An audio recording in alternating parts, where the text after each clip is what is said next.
We left off page 86.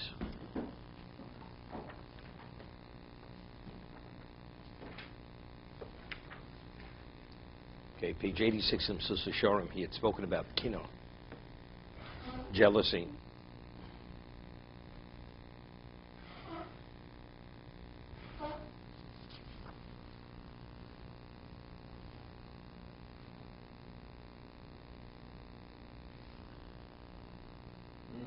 V'tireh, third paragraph.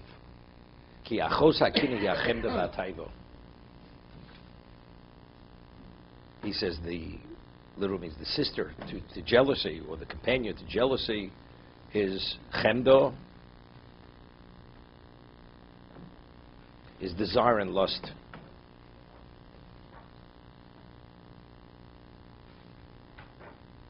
Halohia mi'agas leva odom ad yomoso. He said, it wears down man's heart till the day he dies. Fully occupied with satisfying your desire and your lust. The person becomes beleaguered with this.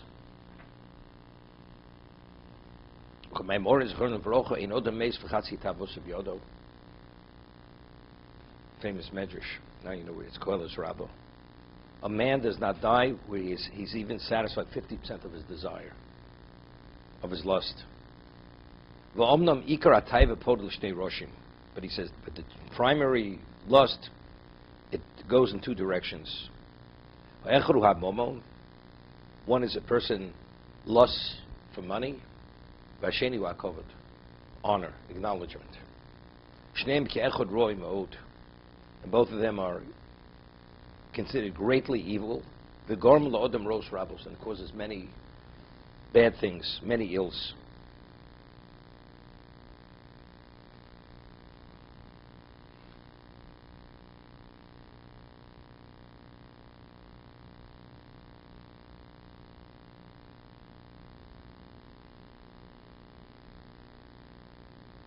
He says the desire for money binds a person in the bonds of the world, and it places the ropes of toil and involvement on his arms. Right? Your life is totally locked in and bound to that. You have no time for anything else but that. The one who loves money will not be satisfied, will never be sated. There's the Rotza Money, Rotza Mosayim. Yeshlo Money, Rotza Mosayim.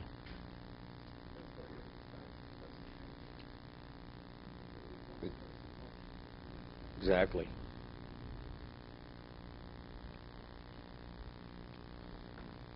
He says this distracts and removes a person from service of Hashem. The desire for money. Ki kama tfilos nevodos kamitzos nishkoch ne'rova esek v'gis hamon haschora. He says, how many tfilos are lost and mitzvahs are forgotten because of the degree of involvement and the toil of mankind for merchandise. Koshkim Talmud Torah. That always takes the back seat. 1 second, the Chofetz Chaim when he enumerates how many mitzvahs say you're in violation of, for Lashon Hara, how many you could be. So he speaks about, he quotes the Vilna Gaon, says that ultimately there's a din b'cheshbon. So the Vilna Gaon asks, it should be cheshbon v'din, right? First there's a computation, then there's the verdict. So the Vilna Gaon says that the two, when they make the evaluation of a person's liability, it's the wrong he had done and what he could have done, which he didn't do. For instance, a person goes and, let's see, the example he gives, speaks Lashon Hara. Right? So, it's justified not to study Torah if you're doing something constructive to earn a living, your responsibilities to your family, or whatever it may be. Something which is justified. But if you're doing something which is not justified, so, firstly, you're culpable for you doing the wrong thing, speaking Lashon Hara or stealing, whatever it may be. And in addition, at that time, when you did the wrong, you could have been studying Torah. So why weren't you studying Torah? So that's the cheshbon. First, there's a din for what you did wrong at the time. And the computation is the mitzvah that you could have done at the time when you did the Aveira. That's how the Vilna Gaon explains it. That's why there's a din v'cheshbon. So he goes and makes a calculation to Chofetz Chaim. So according to the Vilna Gaon, that for every word of Torah, it's mitzvah aseh. So let's say in a half an hour, you could study 1,000 words, or 10,000 words. That means you're in violation of 10,000 mitzvahs aseh. That's the cheshbon. During the time that you're doing something you shouldn't have been doing, you could have been studying Torah at that time.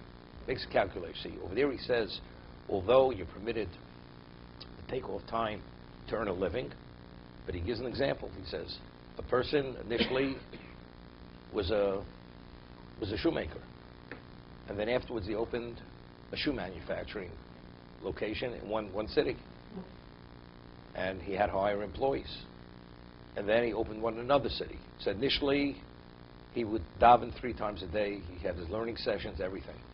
He became busy, so he couldn't daven with a minyan anymore. Of course he davened, but of course Shabbos he would daven with a minyan, and ultimately everything started to wear down. Even Shabbos he'd go in the morning, would not go mincha ma'ariv, then because he'd be traveling, this and that. So he says usually the more a person does for you, the more appreciative you are. With Hashem, it's to the contrary. The more bracha he gives you, people, they're less beholding to him, or they're less dedicated to him. Because they say, if you gave me this, how could I waste the bracha? But you forgot about who's your benefactor. Does the benefactor want you not to study? Does he want you not to daven? Does he want you not to daven with a minyan? That's what he writes over there. So that's what he's saying, that the desire for money, not only does it distract you during tefillah, and how many mitzvahs are lost because of it. He says, B'koshkim Talmud Torah, whatever the study of Torah, you have no time. Famous story, this person who had his business was very slow. Somebody gave him advice. Take Sfarim to the business. You'll see, the moment you start studying, the customers will come in droves. And the Yitzhak doesn't want you to study. And sure, that's what he did. Whenever he'd want to study, a customer would come in, not to allow him to study. What?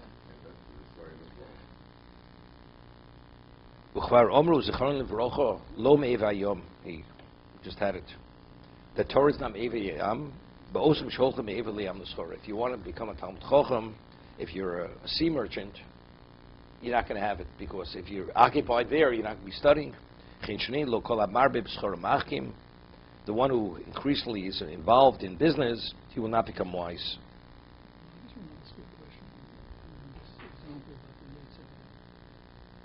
I've always understood the Yetzer Hara to be the force inside that causes a person to err.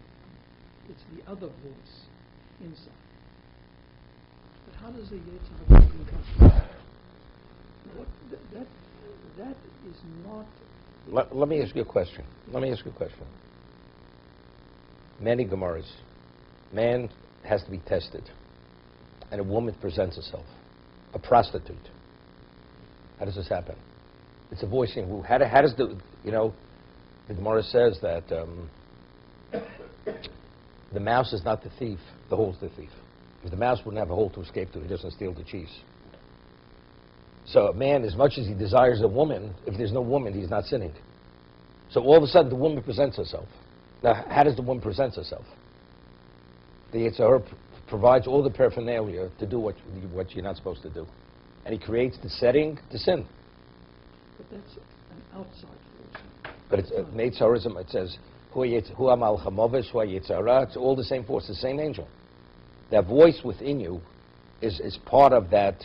The one whispering within you is this force, this malach, this angel, which takes over a person's life. It's much more than that. It's much more than that. He has the power to change the reality. 100%. As opposed to just the temptation. A person is at home right now. He opens the Gemara and he turns on the TV to take a look, and then he spends the next hour watching the TV. That's, let's say, the Yetzer Hara, because there the person was in control. He made some bad choices. Okay. But now, the woman who knocks on his front door, now how does that happen? The Yetzer Hara sent her. Right? He sent her. Why does he not knock? Why does she knock on his door, not somebody else's door? He sent her to knock on the door. He has that kind of power? Sure, definitely. Unless God doesn't want you to sin. The Gemara says in Kedushin, Rameir, the Yetzer Hara came in the form of a woman, and Rameir was so taken by her beauty resembled Nama, the wife of Noach. She was one of the most beautiful women that ever lived. And he got on a log and he started to go across the water. And Hashem says to the Yetzer Hara, not this time. I will not allow you to have Rameir sin. And it stopped at that point. But there are many stories. The story about Job with his family. His family dies. I mean, he's being tested. I mean, he's taking lives. Yeah, the Sultan is taking lives to test the person to see whether he's going to break or not. So how does that happen? Right? You have people, God forbid, families are murdered. The murderer, why he sent the murderer to actually victimize this family? That's the power God gives him. And Hashem said to the Sultan, go try it with Eov.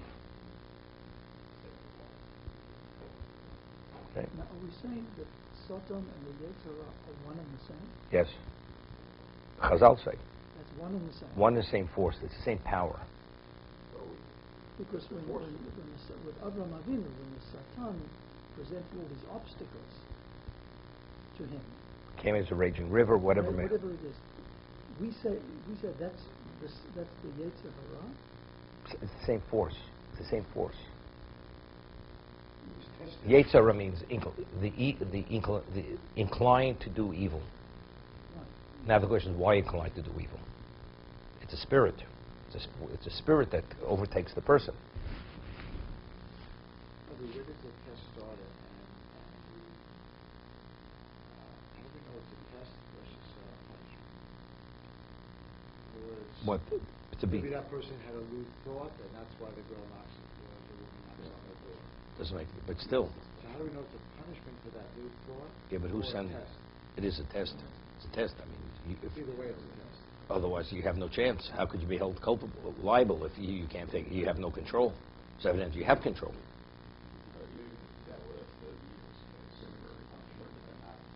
But it's explicit. It's a test. It was a test. That's the whole story of Eov. Son says he thinks he's so great. You give him everything. He has all this wealth and all this honor. That's why he's such a tzaddik. Let's see if we cause him some serious hardship and grief. Let's see what kind of tzaddik will be. So he took everything from his family, his children, his wealth, everything. And on a personal level, his health, everything was compromised. And yet he was steadfast in his emunah, in his belief. Separate discussion. It's a question whether it even was a reality. It's like a parable. That's all it is. So there's something, the little voice to the side, there's something that the Yetzer Hara creates. Not the Yetzer Hara, it's the voice. See, it's not so simple. That's not so simple. If you go according to the Zohar, which the Rav Chaim Volozhin brings, and the Chofetz Chaim brings, that when you sin, you create an impure spirit. It's like an addiction. And that impurity causes you to crave for more of the same. So that draws you. So that's not a malach yet. You've created a spirit. The spirit takes over your life. And that's what creates the temptation. But as I said, as much as you have temptation, you have to have the setting to sin. So who provides the setting? So how do you remove that temptation? You have to tshuva. That's what will dispel it. Or barasi Torah tavlin. Right? You study Torah, that dispels it. That incapacitates it. Now, there was a nefesh created with all the other animals. So the nefesh was created on day 2. Those story with the nachash is not simple. I'm saying that. I mean, the nachash itself, the snake. I mean, this week's. I mean, if it was created to do what it did, why was it punished? Right?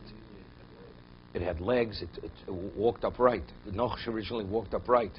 It was a creature which was created to be evil, but it seemingly wasn't a malach. Was not a malach. Was not a malach. It was like a human being. it spoke everything. It desired Chava. It came on Chava. It committed. It was considered adultery. He raped her.